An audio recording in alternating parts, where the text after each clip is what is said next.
فاسألوا أهل الذكر إن كنتم لا تعلمون.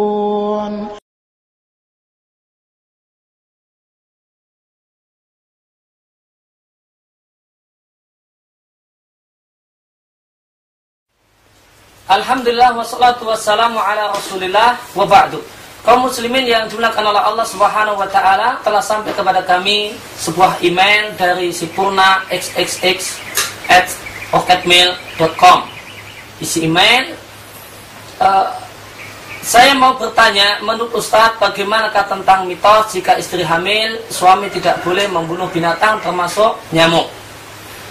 Jawabannya, kaum muslimin yang dimuliakan oleh Allah subhanahu wa ta'ala, pertanyaan yang disampaikan oleh penanya berkaitan dengan masalah meyakini sesuatu sebagai sebab timbulnya sesuatu yang lain. Dan ini adalah di antara masalah akidah. Dalam pelajaran akidah terdapat pelajaran tentang masalah meyakini sesuatu sebagai sebab. Dan dalam masalah ini terdapat satu kaidah penting yang patut kita ketahui dan patut kita pahami agar kita memiliki akidah yang lurus dan keyakinan yang benar. Kaidah tersebut mengatakan kita tidak boleh meyakini bahwasanya suatu hal itu menjadi sebab terjadinya sesuatu yang lain, kecuali jika Allah menentukan bahwasanya hal tersebut merupakan sebab. Dan Allah subhanahu wa ta'ala menentukan satu hal itu menjadi sebab timbulnya hal yang lain dalam dua bentuk. Yang pertama berdasarkan dalil syariat. Dalil syariat mengatakan bahwasanya taubat adalah sebab untuk mendapatkan ampunan Allah. Maka kita pun meyakini taubat adalah sebab mendapatkan ampunan Allah subhanahu wa ta'ala. Dan syariat mengatakan bahwasanya sholat itu bisa menghapus dosa, yaitu dosa-dosa kecil. Demikian juga puasa Ramadan itu bisa menghapus dosa-dosa kecil. Maka kita pun berkeyakinan bahasanya hal tersebut adalah sebab terhapusnya dosa. Yang kedua, Allah menjelaskan bahwasanya sesuatu hal itu menjadi sebab timbulnya hal yang lain dengan hukum kauni. Berdasarkan penjelasan ilmiah, penjelasan ilmu pengetahuan membuktikan dan eksperimen manusia membuktikan bahwasanya bahwasanya makan adalah sebab kenyang, bahwasanya api itu sebab terbakar, air adalah sebab basah. Maka kita boleh meyakini, maka tidaklah mengapa. Dan satu hal yang sah-sah saja, kita berkeyakinan bahasanya makan itu menjadi sebab kenyang, api menjadi sebab terbakar, dan seterusnya. Adapun selain dari dua hal ini, maka tidak boleh kita yakini bahasanya sesuatu tersebut menjadi sebab bagi timbulnya hal yang lain.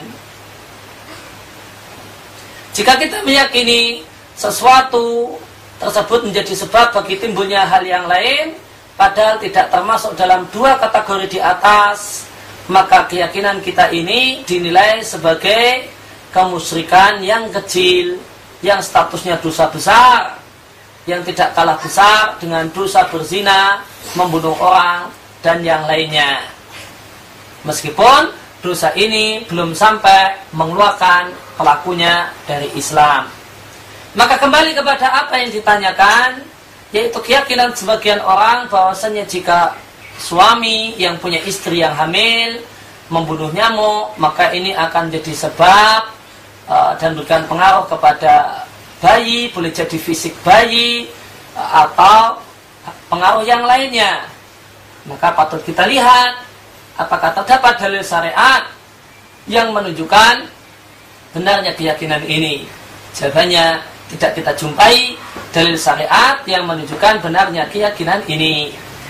Yang kedua, apakah ilmu pengetahuan dan pengetahuan manusia, semisal ilmu kedokteran, membuktikan dan menyatakan bahwasanya memang hal semacam itu, perbuatan suami itu memiliki pengaruh bagi fisik janin.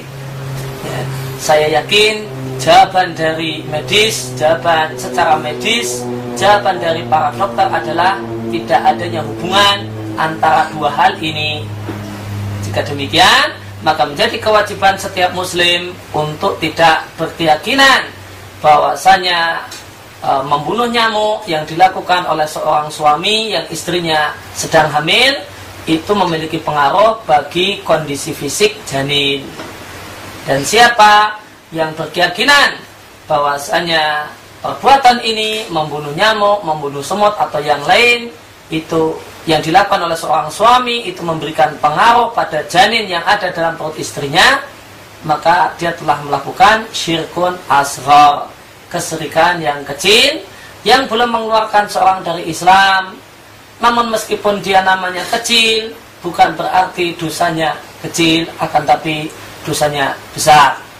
Oleh karena itu kita patut memohon dan berdoa kepada Allah Subhanahu wa taala agar Allah Subhanahu wa taala tambahkan kepada kita iman, tambah kepada kita ilmu yang benar, sehingga dengan ilmu tersebut maka semakin terjagalah akidah dan keimanan kita. Wassallallahu ala nabiyina Muhammadin wa ala alihi wa sahbihi wasallam wa akhiru da'wana alhamdulillahi rabbil alamin.